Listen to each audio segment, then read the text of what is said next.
Planeta Terra. Falando de planeta Terra, a gente pode analisar aí esse planeta e dividir ele em algumas porções. A gente tem aí a atmosfera, ou seja, essa camada de gases que envolve essa Terra, mas o planeta em si, a gente observando essa superfície da Terra, a gente vai ter então essa parte sólida, aí as rochas, o solo e a parte aquática. Então vamos falar sobre essa parte? Vamos falar então sobre a estrutura da Terra e sobre a hidrosfera, justamente essa porção de águas desse nosso planeta. Vamos lá? Começando a falar então sobre a superfície da Terra. A gente então aí é revestido, a parte mais externa da estrutura da Terra. Falando dessa estrutura, a gente está falando da crosta terrestre. E essa crosta que pode se dividir entre a crosta continental e a crosta oceânica. Essa é a crosta continental, que é mais espessa, onde estão aí as cidades, os países. Irregular, planícies, montanhas, vales, essa é a crosta terrestre, a parte continental. E a crosta oceânica, justamente, que está ali lá no assoalho, no fundo dos oceanos e mares. Então, essa crosta terrestre é a camada mais fina da estrutura da Terra. Você pensa assim, é muita coisa? Não. Comparativamente a toda a estrutura da Terra, olha esse esquema, você vê então que essa crosta, ela vai ocupar uma porçãozinha muito superior e muito fininha aí, comparado a todas as outras etapas. É nessa crosta terrestre que estamos, onde construímos aí as civilizações, onde está todo o nosso modo de vida. Mas se eu me aprofundar um pouco mais nessa crosta terrestre, onde eu chego? Eu chego no manto.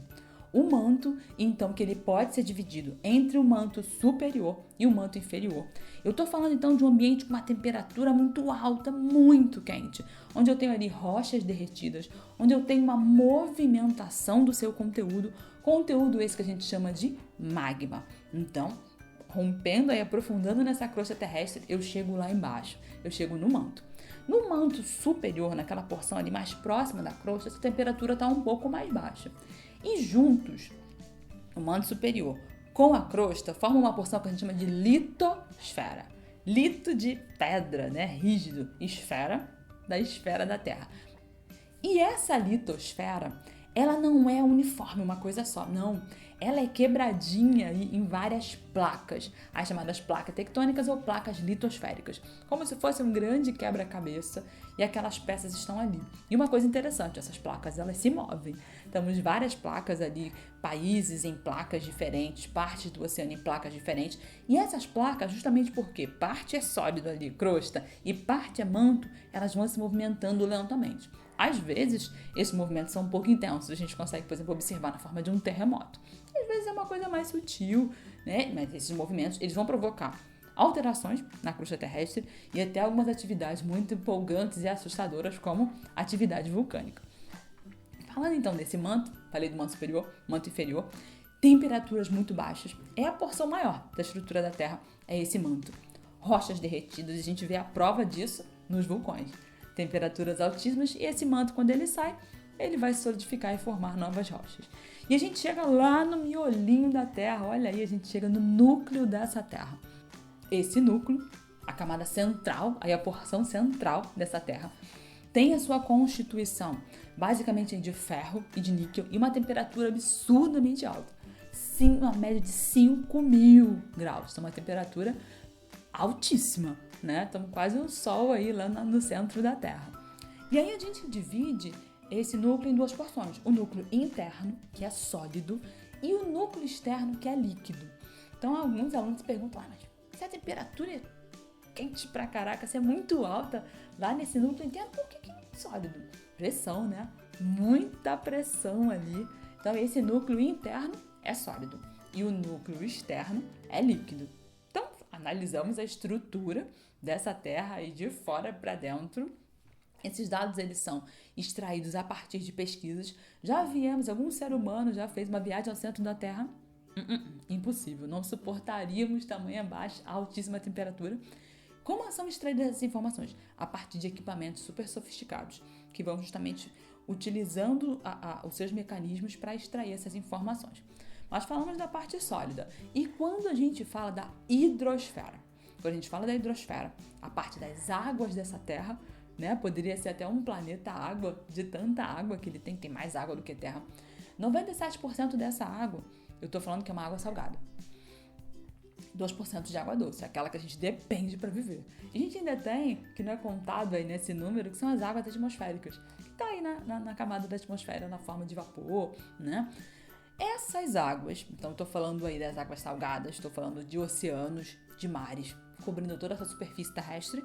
E essa água doce a gente tem tanto na forma de geleiras, de rios, de alguns lagos, água subterrânea, e precisamos de mais dela, que é essa que a gente vai ingerir, utilizar na alimentação, então precisamos de mais. Falando da parte salgada, que ocupa a maior parte na Terra, não é tudo igual, não é uniforme, né? Tem profundidades diferentes, vai variar quanto à salinidade, então alguns têm sim um teor de sal maior que outros. Isso se deve também à questão dos rios que levam, né, esse sal para esses mares, e também a questão de chuva, locais que tem mais chuva, essa água fica mais diluída com menos sal. Também se deve à questão da luminosidade, isso interfere demais na biodiversidade que vai ter ali. Então eu tenho, por exemplo, uma zona fótica, que é aquela região que chega à luz, onde eu tenho então muitos fotossintetizantes, tenho muita diversidade, muitos seres vivendo ali. E a região afótica, das profundezas, onde não vamos ter aí essa luz. Tem seres vivos lá? Sim, temos seres que são adaptados a esse modo de vida. E claro, muita da estrutura da nossa sociedade, de alimentação, de locomoção, depende dos mares e oceanos.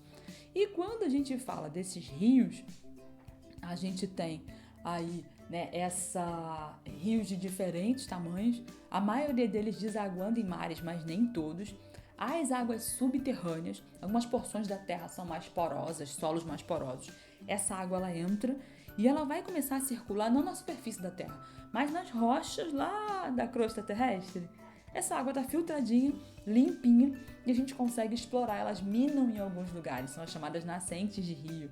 É de lá que são retiradas as águas minerais, né, que nascem os rios, que vão virar cachoeiras e tudo mais.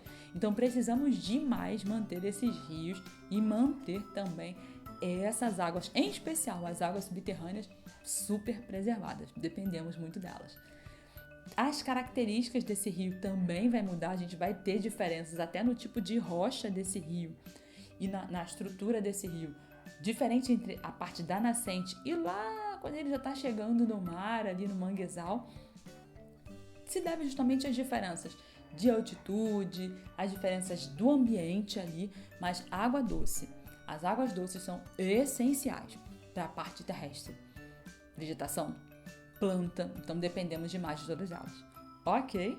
Então passei para você alguns pontos importantes da parte sólida do planeta Terra e da parte líquida desse planeta. Fechamos por aqui e até a próxima. Tchauzinho!